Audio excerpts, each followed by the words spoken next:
Welcome, everybody. We're here for the podcast with Michael and Greg today. Yes. How's everybody? Dandy. Yeah, I'm here as You're well. here yourself. Yep. We're all here. Mm-hmm. Good to see y'all today. Good to be with everybody. Yes. You as well, for sir. joining us. Good to see y'all. Glad to have always our listening audience. I get more and more people And every watching. Sunday listening and watching. I get more and more people every week telling me they're joining us here, and it's a lot of fun. Well, thanks for joining us, guys. Just, it'd be kind of lonely if we were doing this and nobody was listening or watching. It would be pitiful is what it It'd would be be. It would be really, really sad if we did this and nobody was with us. Yeah. So glad. How was your weekend? Trying to remember it at this point in time. It flew by. It did fly by. Yeah, it was a lot going on. But it was good. We had a good Sunday. Crazy weekend. Thursday weekend. Yeah. all Crazy of it. weekend. All kinds of Oh, my gosh. texts and distractions and things. This weekend was a little crazy. It was, yeah. it was an unusual weekend for us. It seems like you have those weekends sometimes when you Yeah. have this happen and that happen and tech goes down. Oh, and man. it was one of those weeks that almost seems like it's planned. Do you ever get in the middle of that and it's like, this feels like just coordinated here. That this went wrong, that went wrong, another went wrong. Yeah, it feels like nothing ever happens in isolation. You always have like Yeah. 6 issues on the same day. It feels that way. It really does. I didn't preach, but I was exhausted by the time that the last service ended.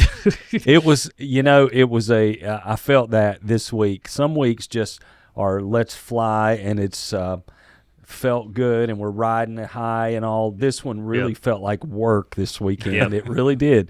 And it's funny how it does. This one just felt like hard work, but the outcome was great. We saw a lot of hands going up for Oh, man. people. How many was it yesterday or Thursday and Sunday altogether? I think we were right around 15 to 17 salvations this past weekend. Crazy. And that's what it was last week, yeah. right? Yeah, I think so. And the one, I think the third service was the one that we saw a bunch. Yeah, we saw 8 hands Go- in the last service. Half of them were in the last service, Yep. which is not our highest attended service by any means, but it was really great. And It was a great response to, obviously to the message as far as people just kind of experiencing some freedom from forgiveness or unforgiveness. Yeah. I mean, it was a beautiful thing to watch and to witness. it really was. And I had a guy call me after the Thursday night service, and he experienced God was really dealing with him. And I got a lot of response out of that this weekend of people.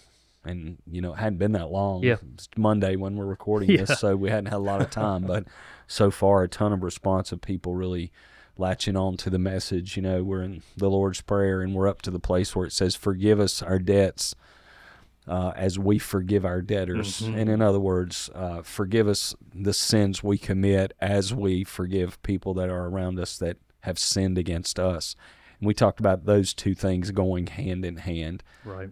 To just regularly come before God and say, God, where I've failed today, where I've sinned today, I ask your forgiveness. I acknowledge it. I face it. I ask your forgiveness. And then, God, where other people have sinned against me today, I forgive them. And it's a cleansing thing. It's like taking a spiritual bath just every day.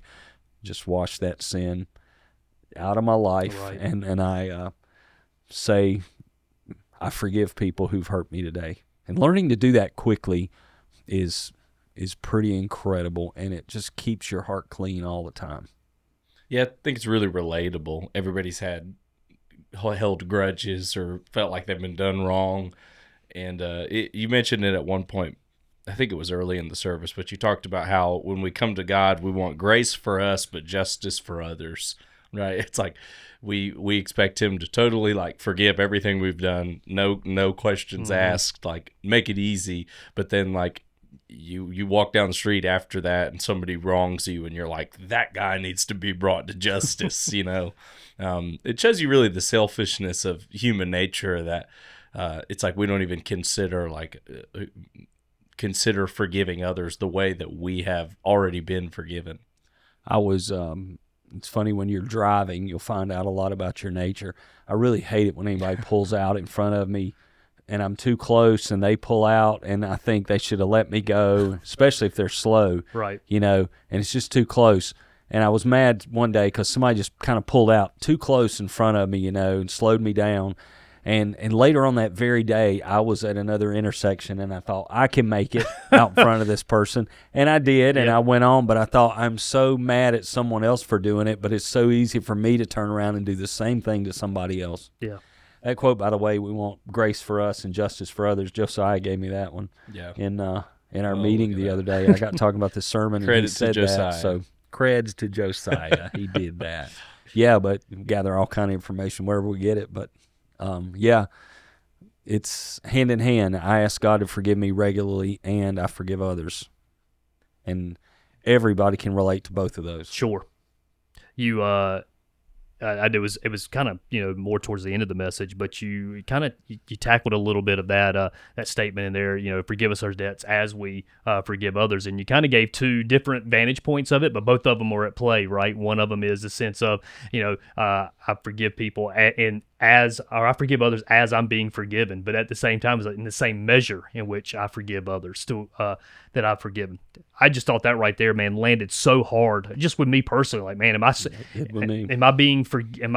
I'm as quickly as I'm forgiving others, as fully as I forgive others. Man, that was incredible. I had always, I guess I said this, but I've heard that prayer most of my life, and prayed that prayer a lot. And I've always thought, this is something I'm doing while I'm praying. So you're forgiving me, God, at the same time as I'm dealing with the forgiveness of other people. So I always took the as, meaning at the same time. Forgive us as I'm forgiving others. But not just the same time, but in the same measure and in the same manner. That forgive me to the same measure that I forgive others and the same manner that I forgive others. I mean, I'll tell you, there have been times in my life when I would not have wanted that. Sure. Just quite frankly, I don't want God forgiving me the same way I forgive others. I want him to forgive me the way he forgives. But it's tied. You can't get away from that. The measure you measure out's measured to you again. And I don't think forgiveness becomes a work to earn your salvation. Sure. You got to be careful with that, not to push that boundary. But if I'm truly a Christian, I'm going to be letting things go. You know what I mean? I'm not going to hold everybody's feet to the fire. Right. It's and I guarantee you'll be tested on that one. Yeah. That's just one of those things you're going to be tested on big time. We got tested on that at lunch yesterday. For real. Well, several of us went out to eat lunch, and it was great food. Food was great. Mine was. And went to a place and kind of had a table with a bunch of people there, and about half the table got their food, and the other half didn't. And it was like 30 minutes between one half getting their food and the other not, which just kind of ruins your lunch because either you wait and your food's cold, or you eat and they don't have anything, and you sit and wait for them to finish. So it was that. And, had this little girl's waitress. And, we were nice and we were kind. We didn't pitch a fit or do anything at all. We could have chosen to hold somebody's feet to the fire and have an attitude and all that. And we kept telling ourselves, because you kind of get ticked, when you're there and you're paying for it and it's not right. You just kind of like, golly, this needs to be better. But we all were talking about, hey, we just talked about forgiveness. We just talked about this today. You'll walk out of church and get tested by something like that. Oh, immediately. Yeah, it was kind of funny how it all played out there in that particular moment. Yeah. So it's a real thing. Yeah. Forgiveness, and it needs to be a regular thing. Forgiveness has to be, because things are going to come into your life. People ask me all the time. Pastors ask me, how have you done this for so long at one church? Because the typical pastoral tenure is just a couple years now. Pastors stay 2, 3, 4 years and they're gone, move somewhere else. But, being in ministry for 32 years now, in September will be 32 and be 29 here at Upward in December. People ask me, how have you done it so long? I'll guarantee you I could not. Alexa and I could not have done this together so long did we not have the muscle to forgive and move on, just to say, okay, I move on, and not wait for an apology, not wait for the person to come make it right. I've forgiven tons of people who never apologized. And people have forgiven me too. Let's not leave that out either. I mean, I've done stupid things and hurt people's feelings and said things in a way I shouldn't have said them before. We all have, People have forgiven me. We've forgiven others. Without forgiveness, you just don't make it this long. You've got to keep a clean heart. I try to tell pastors that one of the things that's so tough in ministry is you do get bit sometimes by the sheep, and sometimes you get shot at, arrows certainly from the enemy and all kinds of things hitting you, but you got to keep a clean heart. You got to forgive those things and move on and keep Right. serving Jesus. If you let any of that lodge in your heart, it'll come out in your ministry. That's why you see, angry preaching, and condemning Pharisaical type preaching. A lot of legalism comes out of wounds that were never healed. Sometimes I hear preachers preach and they're just mad. And I get it, because it's easy to get hurt in ministry and get mad, but that mad comes out in your preaching, Right. So whether you're a preacher or not, that anger, if you hold on to it, will just eat you up from the inside. And so easy to do. I mean, you tackled some of the, I guess, popular arguments as to why I can't forgive somebody or anything like that. But it's just easy to do, to hold on to that hurt, to hold on to that anger, because you feel like you're protecting yourself, or you feel like that you are not making sure that person gets whatever kind of justice you can give, or letting them know that you're mad at them and you're not going to let them get away with it, kind of deal. And you really did a great job of kind of tackling some of those, some of those thoughts out there as to why I can't or shouldn't forgive somebody. Well, I've heard those arguments myself, and I made them myself. I can't forgive because I can't let them off the hook. Mm-hmm. The truth is, they're not even on a hook. You being mad at them doesn't keep them on a hook. You're on the hook when you don't forgive. Yep. I can't forgive because I don't want to reconcile. Fine, you don't have to reconcile. You got to forgive. Yeah. You know what I mean? You don't have to rebuild a relationship with somebody you don't trust. Forgiveness is given, trust is earned. You hear all kinds of arguments about forgiveness. If I do it, they'll get away with it. They're going to stand before God for it. Mm-hmm. They'll have to answer Oh, yeah. for God. Yeah, what do you say to there's a lot of people maybe out there listening that's like, well, this person keeps doing something over and over and over again. If I just keep forgiving them, then it feels like they're just going to keep taking advantage of me. Well, you don't put yourself in the position to be taken advantage of over and over. That's not forgiveness either. It's not forgiveness to keep walking down the same road with somebody and they keep on doing the same thing again and again and again. If you're, let's say somebody does you wrong in business, right? You forgive it. You don't necessarily do business with them again. You may give them another chance. They do it again. You may just decide, I can't trust this relationship to be a good thing.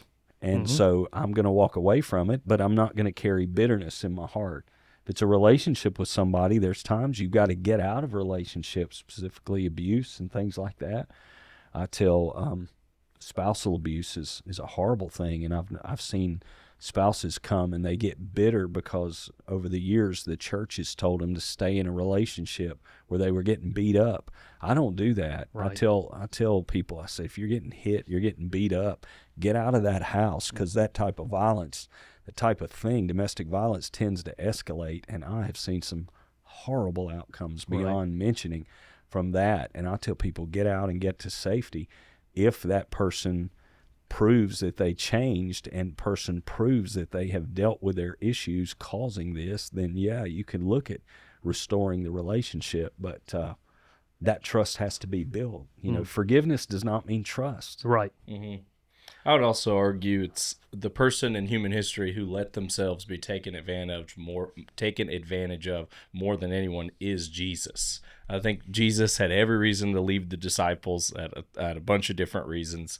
They would sleep when he told them to watch guard. They abandoned him when it got inconvenient, and yet he forgave them over and over and over again. He even let himself be taken advantage of to the point of being put to death, and he had the power to stop it all, and he didn't, because forgiveness was more important. So I think there's a line there of don't just let yourself get beat up. And now Jesus would tell the disciples when they were wrong, but also don't be afraid to allow that kind of stuff to happen to you, because sometimes in those moments, your forgiveness is what's really going to spur the other person into changing their life. Yeah, right on target. I've seen people, not wanting to be cheated, Mm-hmm. go to war over things that don't even matter. You know what I mean? Sometimes, not every time, but sometimes the best thing is to cut your losses and walk away from a situation rather than get embroiled in something. I've advised people over that many, many times.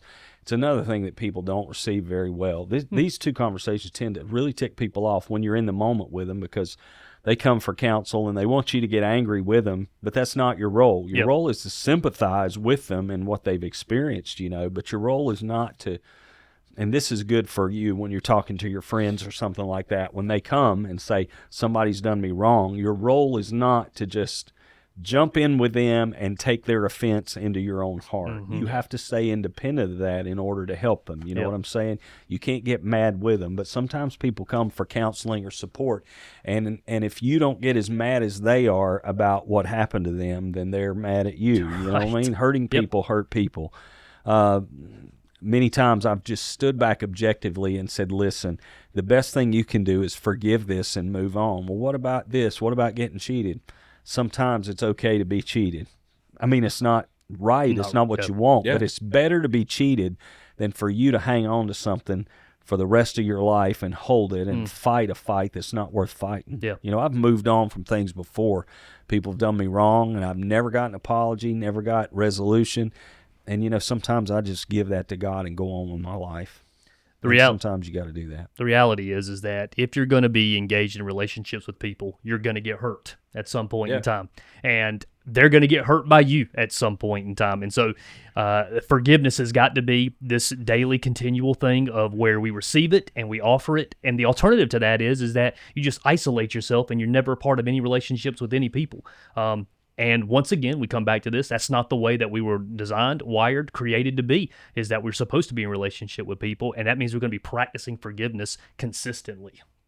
Yeah. I think of it like this. You got to make a decision as to what's worth it, right? Like, for example, everybody's got neighborhood drama from time to time. Let's say your neighbor's dog walks through your yard, makes a mess in your yard. This may be inspired by things that happen in my current neighborhood, but Or all our neighborhoods. something happens, right? They make a mess in your yard. A common response to that by a lot of people is then to go on whatever messaging app the neighborhood has, whether it's a Facebook group or a text, and make an anonymous message. Hey, someone's yard, and complain. Hey, someone's dog made a mess in my yard. You be sure you never do that again on my property. You better not cross my property lines. And now, all of a sudden, this thing can really turn into a big division in the neighborhood over property line disputes. Sometimes you have to make the decision, I'm just going to clean up that person's dog's mess and forgive them. And I would rather clean up 100 dogs' messes in my yard than for that person to think I hate them because of this action. Sometimes it's worth it. Now, look, there are things that people can do to you that obviously you can't just let happen over and over again. You don't, like abusive situations, totally. Sure. But sometimes you got to look at yourself and be like, is it more important that this person gets justice for doing something that's wrong, or do they just need to know that, hey, me as a neighbor, well, it's like, I'm a forgiving person, I'm a kind person, I'm a considerate person. Like, what's more important to you? That's important. What's Yeah. more important, picking up a little dog poop out of your yard or a relationship with your neighbor? Yeah. And those things figuratively and escalate. literally. Yeah. Those things escalate fast. I know that sounds like a small thing, but that, you know how like neighborhoods can be, it's like that those kind of little actions are what causes like the big rifts that everybody's, oh, this house has always been fighting with this house, and nobody actually knows what they're arguing between. But it started at this little thing where if one person had just forgave the other person quickly, we wouldn't have been in this whole mess, you know? So, The typical thing is dog poops in your yard. yeah, You go buy a camera now, yeah. and the next time you buy Post two a cameras, picture. and now you have cameras everywhere, Oh, and you're man. posting pictures of the dog to everybody. I've seen these things happen in neighborhoods, and the people with cameras are really quick in HOAs to get on there Yeah. and start showing things. I don't know your neighborhood situation, No. but I've seen those happen before. But what can happen But is it's like yeah. it blows out, and all of a sudden you're on blast with Yep. people who have nothing to do with it, and everybody's taking sides, Yeah. and you've created something that's huge. Now, if the dog's in there every day and it's happening regularly, you need to deal with it. Sure, you don't want to be. I understand that. Yeah, but you know, Talk to your neighbor in a friendly way. Exactly. Social media. yeah, what I hear out of this, really one of the big takeaways is to Reel us in, Yep. Greg. you guys have no idea what the struggle is having two cravers in the room. Reel us in. No, but one of the big takeaways, and maybe the ultimate takeaway, is guys, forgive quickly. I mean, Yeah. I think that's ultimately Exactly. what I hear and I felt this weekend was like, let's not. Then the illustration of the tree or the plant out in the yard that you were able to, in your superhuman strength, being able to pull up out of the ground. I thought it was a great picture of, hey, you know what? Yeah, exactly. Being able to forgive quickly before it takes root and has destruction. That'll take place in your life. You know what's funny? Yesterday, I have a tree that I've been trying to deal with, and it was pretty weather. And there was a tree laying over, and it wasn't a very big one, but it was big enough. And I was trying to do the same thing. Didn't work. It's already taken root. The tree's already fallen down, Oh, okay. and it's still tied to the root, and I could not budge it yesterday. And I thought if they could only see me now. There you go. Thank y'all so much for being with us. Love y'all. See you next week. Bye-bye.